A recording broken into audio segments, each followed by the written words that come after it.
കൊച്ചി നഗരത്തിലെ ഗതാഗതക്കുരുക്കിന് പരിഹാരമുണ്ടാക്കാൻ മെട്രോ റെയിലിന് പുറമെ light tram പദ്ധതിയും പരിഗണനയിൽ. നടപടി പൂർത്തിയായാൽ രാജ്യത്ത് ആദ്യമായി ലൈറ്റ് ട്രാം നടപ്പാക്കുന്ന നഗരമായി കൊച്ചി മാറും. കൊൽക്കത്തയിലാണ് ട്രാം സർവീസ് നിലവിലുള്ളതെങ്കിലും അത് നിർത്താൻ ആലോചിക്കുകയാണ്. യൂറോപ്യൻ നഗരങ്ങളിൽ വ്യാപകമായി ഉപയോഗിക്കുന്ന പൊതുഗതാഗതമായ ട്രാമിന്റെ ചെറുപതിപ്പാണ് ഓസ്ട്രേലിയയിലെ ബ്രിസ്ബേണിൽ ഉപയോഗിക്കുന്ന ലൈറ്റ് ട്രാം. വൈദ്യുതി ഉപയോഗിച്ച് ഓടുന്ന ഈ വാഹനം ട്രെയിനിന്റെ മാതൃകയിൽ 3 കോച്ചുകളുള്ള 240 പേർക്ക് ഇരുന്ന് യാത്ര ചെയ്യാം. ബ്രിസ്ബേണിൽ ലൈറ്റ് ട്രാം സ്ഥാപിച്ച ഹെസ് ഗ്രീൻ മൊബിലിറ്റി കമ്പനിയാണ് കൊച്ചിയിൽ ഇത് അനുയോജ്യമാണെന്ന് 2023 അറിയിച്ചത്. തുടർന്ന് കമ്പനിയുമായി ചർച്ച നടത്തിയ കൊച്ചി മെട്രോ കമ്പനി KMRL പ്രാഥമിക പഠനം നടത്തി റിപ്പോർട്ട് സംസ്ഥാന സർക്കാരിന്റെ അംഗീകാരത്തിനായി സമർപ്പിച്ചു. കൊച്ചിയിലെ വാട്ടർ മെട്രോയും ദേശീയ ശ്രദ്ധ നേടിയിരുന്നു. കൊച്ചി MG റോഡിൽ നിന്ന് തുടങ്ങി ഹൈക്കോടതി ഷൺമുഖം റോഡ് മറൈൻ ഡ്രൈവ് വഴി തേവര വരെ എത്തുന്ന 6.5 കിലോമീറ്ററാണ് ആദ്യഘട്ടത്തിൽ ലൈറ്റ് ട്രാം സർവീസിനായി നിർദ്ദേശിക്കുക.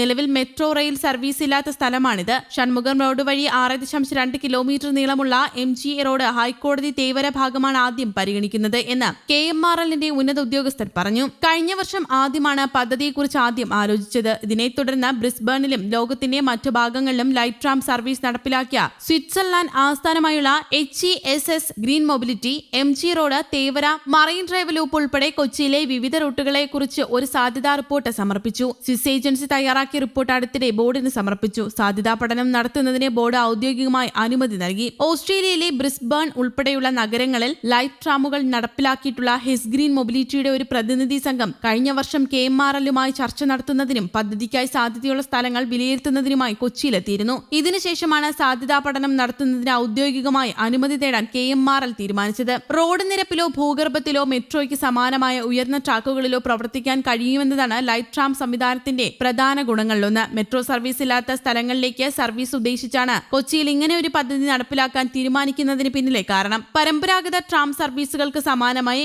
ഓരോ ലൈറ്റ് ട്രാമിലും 3 കോച്ചുകൾ ഉണ്ടായിരിക്കും. ആകെ 25 മീറ്റർ നീളവും 240 യാത്രക്കാരെ വരെ വഹിക്കാനുള്ള ശേഷിയും ഉണ്ടാകും. മെട്രോ സംവിധാനങ്ങളെ അപേക്ഷിച്ച് നിർമ്മാണ ചെലവ് വളരെ കുറവാണെന്നതാണ് മറ്റൊരു പ്രധാന ഗുണം. സാമ്പത്തിക ബുദ്ധിമുട്ടുകൾ നേരിടുന്ന കേരളത്തിന് ഈ പദ്ധതി കൂടുതൽ അനുയോജ്യമാണെന്ന് വിദഗ്ധർ പറയുന്നു. പരമ്പരാഗത മെട്രോ സംവിധാനവുമായി താരതമ്യപ്പെടുത്തുമ്പോൾ ലൈറ്റ് ട്രാം സംവിധാനം ചെലവ് കുറഞ്ഞതാണ്. മെട്രോ സംവിധാനത്തിന് കിലോമീറ്ററിന് ഏകദേശം 300 കോടി രൂപ ചെലവാകുമ്പോൾ ഒരു ലൈറ്റ് ട്രാം സ്ഥാപിക്കുന്നതിനുള്ള ചെലവ് 75 കോടി രൂപ മാത്രമാണ്. ഉൽപാദനം പ്രാദേശികമായി നടത്തിയാൽ ഇനിയും ചെലവ് കുറയ്ക്കാൻ കഴിയും. 25 മീറ്റർ നീളമുള്ള 3 കോച്ച് ലൈറ്റ് ട്രാമിന് 240 യാത്രക്കാരെ വരെ വഹിക്കാൻ കഴിയും. 6 മിനിറ്റിനുള്ളിൽ പൂർണ്ണമായും ഇലക്ട്രിക് ഹൈബ്രിഡ് ട്രാമുകൾ ചാർജ് ചെയ്യാനും കഴിയും. ഒറ്റ ചാർജിൽ 45 കിലോമീറ്റർ സഞ്ചരിക്കാം. പടികൾ കയറേണ്ടി വരാത്തതിനാൽ യാത്രക്കാർക്ക് 34 മിനിറ്റ് നഷ്ടപ്പെടില്ല.